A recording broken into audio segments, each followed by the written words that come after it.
が初めて話しかけてくれた日、胸の奥に小さな花が咲いた。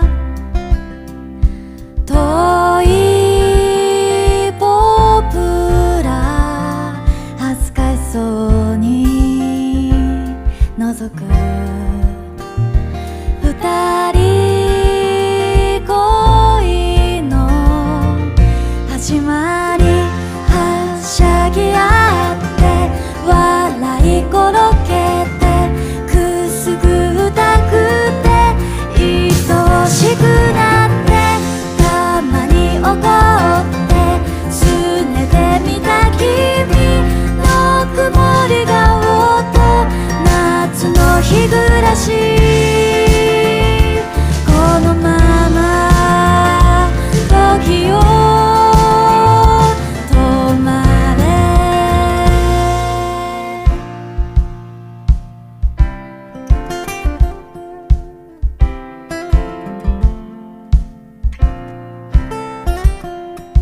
通り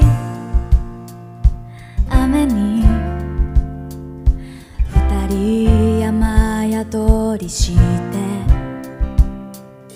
君の肩は半分まだ濡れたままで、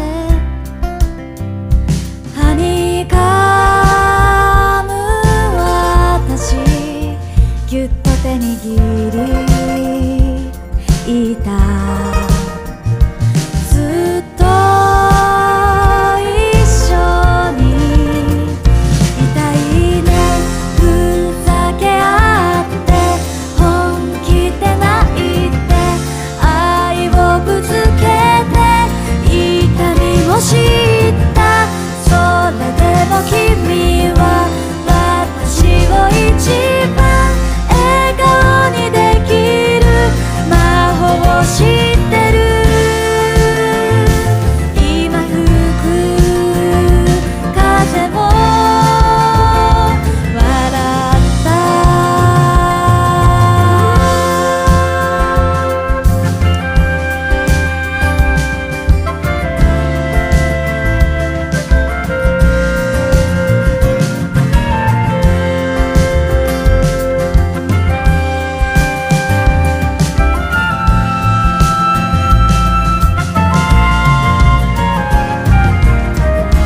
世界が今日もこんなに美しく見えるのはなぜ。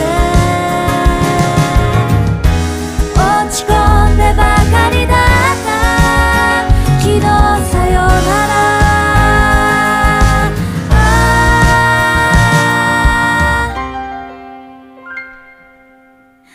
青空はしゃぎ合って笑い転げてくすぐったくて愛おしく